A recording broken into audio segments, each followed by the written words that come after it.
Are you ready to stop the self-sabotage and create the life you desire? Well, in order for that to happen, you need to break free from the bad beliefs that are holding your success hostage. You need to optimize the stress by turning it into extra energy for success. And those hurtful habits? Well, we need to give that pain a purpose for progress. Welcome to Stop the Self-Sabotage and Create the Life You Desire podcast. When's the last time you had to deal with a difficult person? It may be somebody that came along and took something from you that they had no right to take. Or maybe they're doing it more passive aggressive, where they're throwing blocks in your path of progress. So now it's going to take even longer to get where it is that you want to go. Doesn't matter if you're going after a goal or if it's someone in your environment that you have to interact with on a daily basis. Instead of having actions for impact, because you're having to deal with them, you're actually being infected. And the first thing that you want to realize, you cannot outgive somebody's bad behavior. But before we focus on them and what it is that they're doing and what you can begin to move into to reclaim your power for progress, let's look at what happens to you when you're dealing with a difficult person. Now, a difficult person is different than a difficult situation that they may be having, and now you're having to deal with it also. We'll talk about that in just a moment. But when it's difficult, the very first thing that's going to happen to you is you're going to become disordered. And disorder simply means that you take your focus off of what needs to happen in order to bring yourself out at your healthiest. And you need to put your focus maybe on them and the experience, and you're trying to figure out what has to happen. If that goes on too long, then you become dysregulated. Now, this is when nervousness, stress, tension take place. You can call it anxiety. Just a sidebar here, anxiety is a diagnosis that when medical professionals give it, they tell you you need to be on meds. I don't prescribe meds. I am a certified hypnotist as well as a strategic interventionist. I give you processes and systems that are going to reveal you at your healthiest. So that's why I have to watch some of the terms that I use. So you become dysregulated where, oh my gosh, what am I going to do about this? Then if that goes on too long, you start to become dysfunctional. This is where you ruminate. You think about it again and again and again. And it starts to spread out and infect other areas of your life. And if that goes on long enough, you become toxic. This is where your system begins to rebel, your immune system tanks, and you just don't feel good. Now, when I say long enough, what does that mean when it goes on long enough? Well, if you've had this experience again and again, you can go through all four of these stages in 1,000th of 1 second.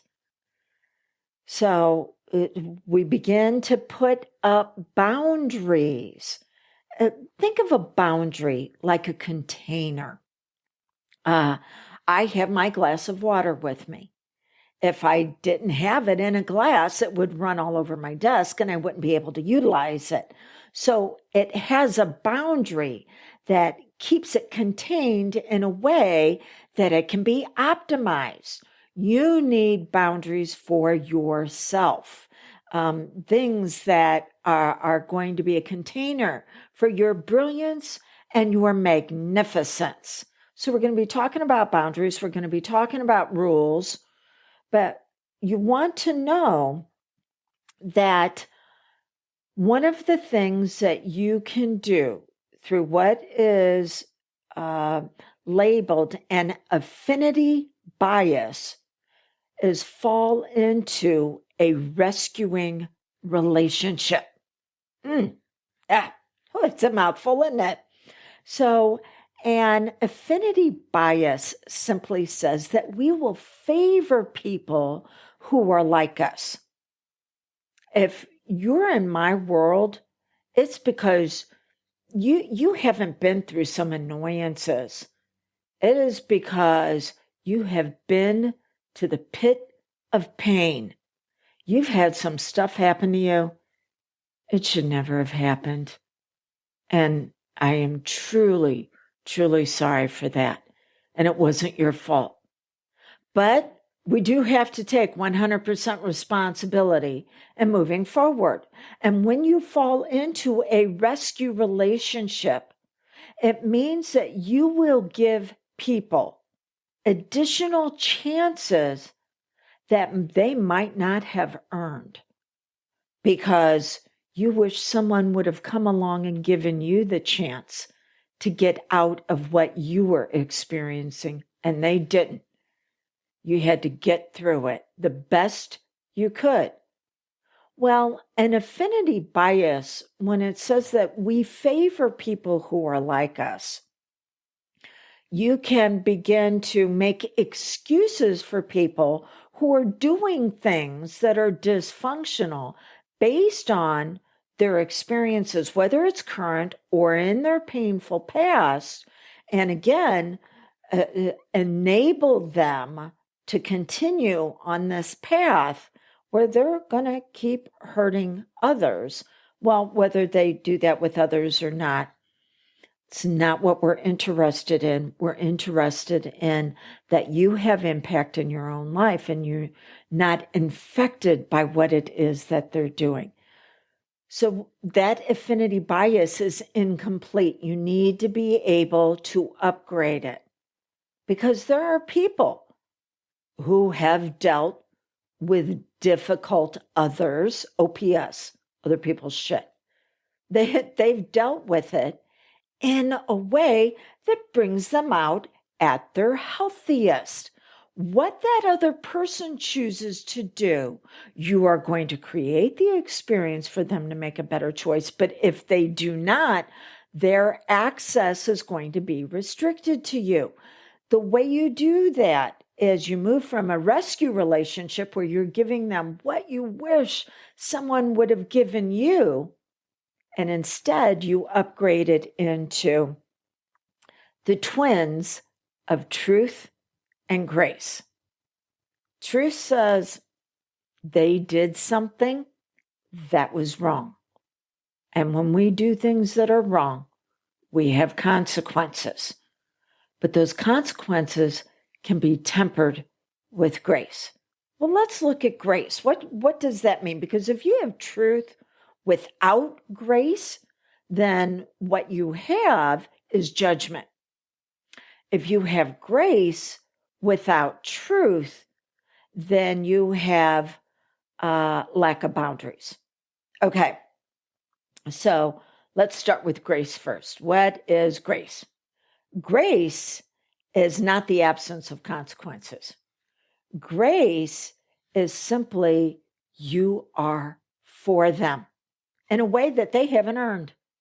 You are for them because there wasn't anybody there for you. You're there for them and creating an experience where they can step into their healthiest selves. It's a choice.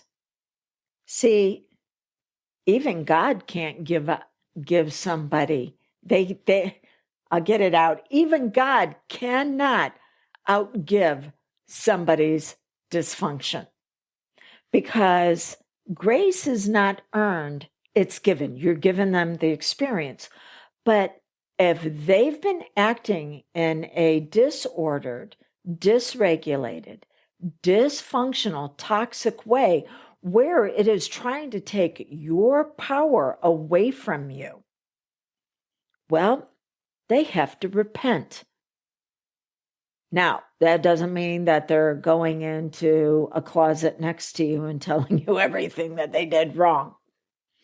When we look at the word repent, And one of its original meanings, it says to change your mind and then to take action on it. Golly gee whiz. There we have it. The truth is that they did something that caused you a problem. That's the truth. And now you're going to give them grace. And you're going to give them grace by giving them the opportunity to correct it. See, we have 4 types of boundaries. The first type of boundary says that, hey, I got this. I don't need anybody else's assistance. It's whenever you're doing something and someone comes along and goes, hey, I'll help you with that. And you're like, no, you draw a boundary. Don't need it. Second type of boundary is when you need to ask something of someone. And if they decide not to go along with it, then there are going to be consequences. Then I'll give you an example of this. I had someone that threw me under the bus big time a couple of years ago. What they did, I dealt with consequences for quite a long time. And then after they did it, they came back into my life and they wanted a favor from me. And I said, okay, so I'm going to give them grace. The truth was they had wronged me. I'm going to give them grace, the ability to repent. And I said, okay, what's changed? What's different? Because here is the experience, how I saw it, and what I felt about it. Notice I didn't accuse them of anything. I said, this is what I experienced and how I felt. And this is what I need. I need something to change. So you tell me how you're going to change. What's changed in this, Miss K? And she's like, this isn't about the past. I said, but your past behavior is the best predictor of my future if I engage with you. So tell me, what's changed? And then she tried to divert it with something else. And I'm like, okay, well, when you can tell me what is going to change in your behavior so I don't get those same results, then you can reach out to me. And that was the end of it. That concluded it. See, boundaries bless, rules restrict. Boundary says this is a container for my magnificence and brilliance, and I can offer somebody grace. That's a boundary, as I was just talking about. But then there are going to be consequences if you can't follow along. And rules, which comes after boundaries, restrict someone's access to you if they do not honor your boundaries. So the second one is, hey, this is what I'm asking. And if you can't go along with it, there's going to be consequences. The third type of boundary is when you need assistance.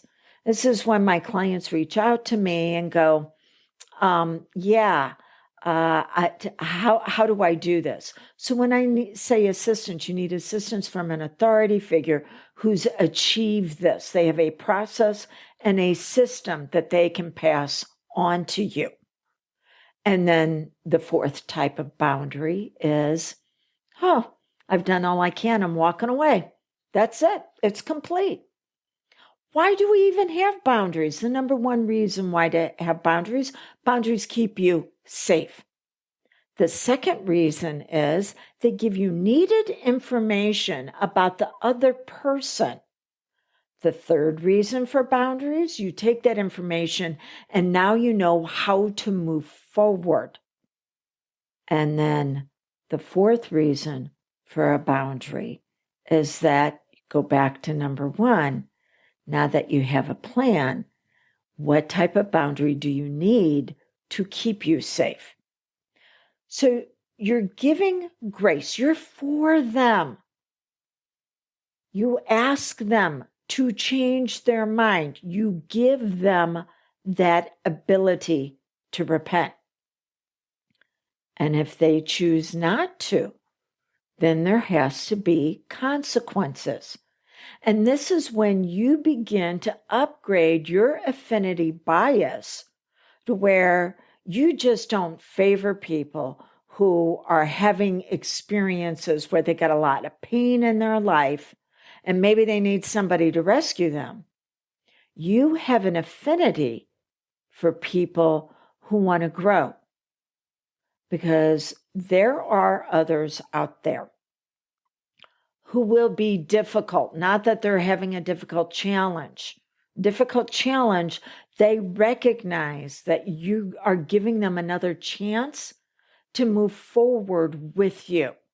But if they're going to be a difficult person, not just in a difficult challenge, but a difficult person, here's where the difference comes in. You've got something they don't. And their affinity bias says that they favor not learning how to have it. They don't want you to have it.